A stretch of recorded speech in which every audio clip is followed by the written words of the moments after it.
I have a new recipe for you. If you like green chicken enchiladas, then you are going to enjoy this recipe. I have made a low carb version with a spaghetti squash and kind of your traditional green chicken enchilada filling. We're gonna top it or fill the spaghetti squash, put it in the oven to bake, and it's going to be so good. You don't have to have a lot of ingredients.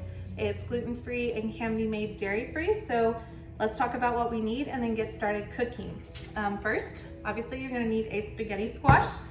You're going to need some chicken. I have a package here that came from H-E-B. It was for tacos. This one is pollo de chile verde. So it's already a green chicken, but you do not have to have this. You can just have plain chicken breast, chicken thighs, whatever kind of chicken you'd like. A jar of Bernard's Tomatillo y Poblano salsa, some plain yogurt. I have a coconut milk version here, but you can use whatever type of yogurt you'd like.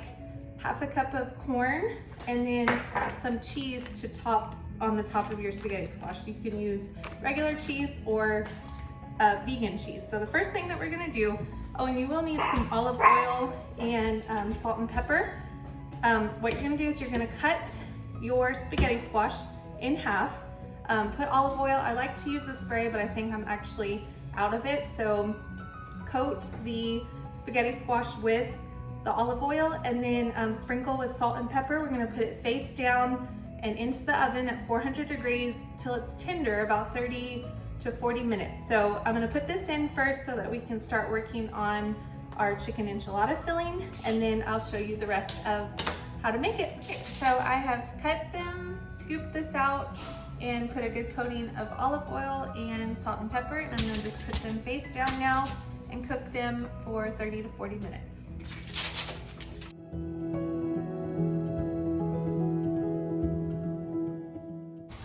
Okay, so here I have some chicken browning.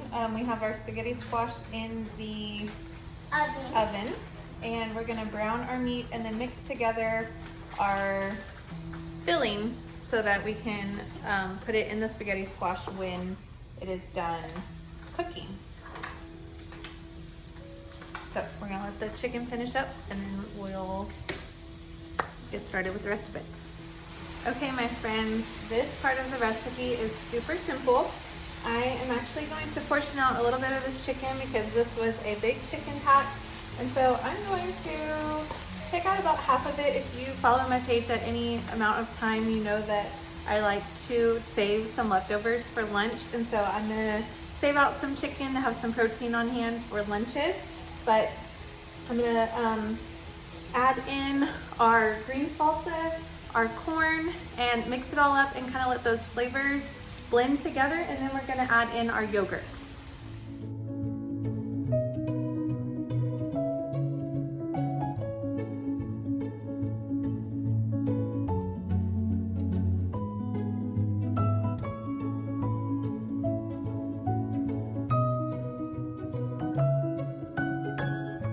Okay, so after I have this kind of melted and cooked together, just before we add it to the spaghetti squash, then I will add in my yogurt. I used about half a jar of salsa for this. If you've watched my recipes, you know that about half a jar is usually the perfect amount for a recipe, and then you have the other half of the jar to eat with some chips.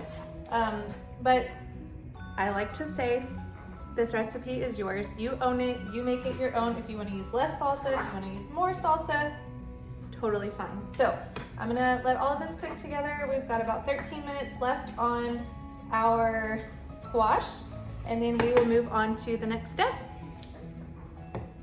Okay, y'all, here is the fun part. We are going to kind of shred up our spaghetti squash.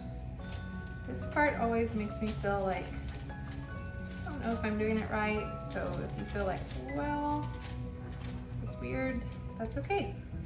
We're gonna kind of shred it up a little bit, and then we're going to put our filling in the inside.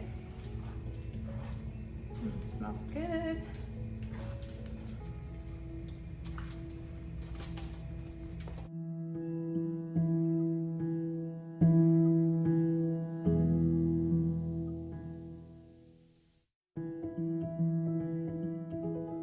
Okay, so for this part now, we're gonna add in our yogurt and mix it well.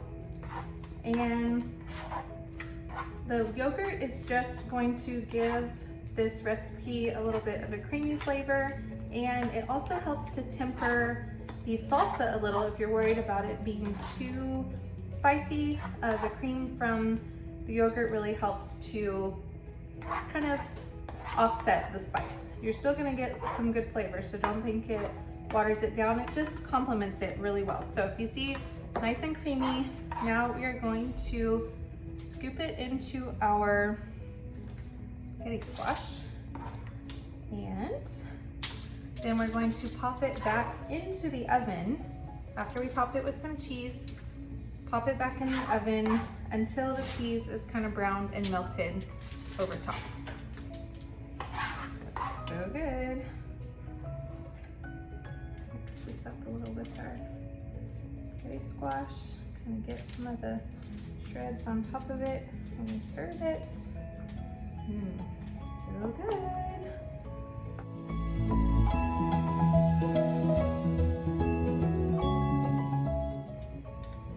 Okay, now we're gonna top it with some cheese and pop it back in the oven to warm.